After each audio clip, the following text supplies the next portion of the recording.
ngo bimeze bite se? Ntari bimeze neza. Ni fresh. Amazina yawe ni Baraka Mwambari. Baraka Mwambari. Baraka Mwambari.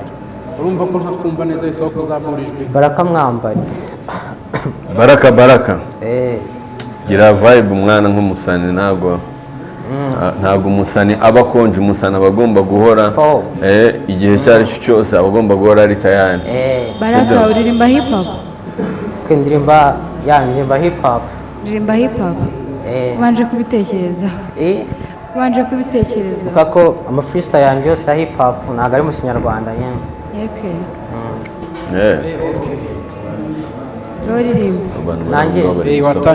Okay, my day tree started in the daytime. After I had my daydream, day to day I'm dazed. My voice is the dim.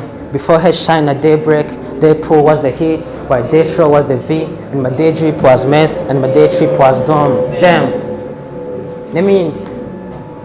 Man, je nakunze uburyo nuza zawe you feel it. Uri kubyumva kabisa ibintu urimo, ariko still voice yawe iri hasi, ntabwo turi ntabwo urinze urangiza ndi kwirebera manuza gusa sinigeze numva n'ikintu na kimwe. Umunota umwe ongera ijwi wongere na vibe. Umwana mwiza ukeneye attention, quotation and reaction. Many words are meaningless. Much dreaming is a meaningless. Be my girl, I'll be your boy. No so far, people a family. Urukundo rwo nifure kadusangire. Mufate neza ngugire ma queen.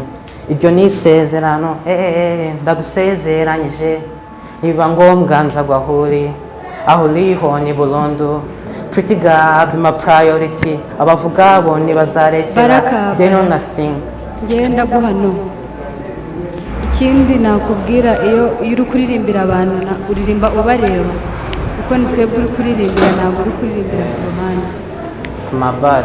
Ngewe uyu munsi ngo haye no tuzahora ubutaha. Kakubona mugenzi wanjye.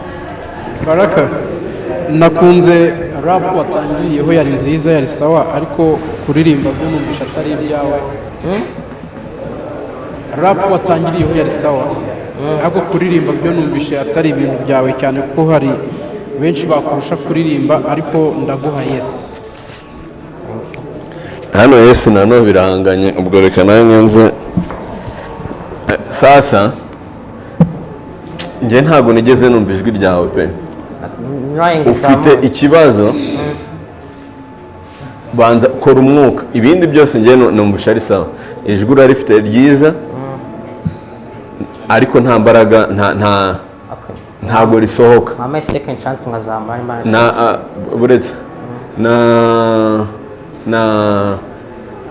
na move zawe zimeze fresh, ariko abatipe bavuye hano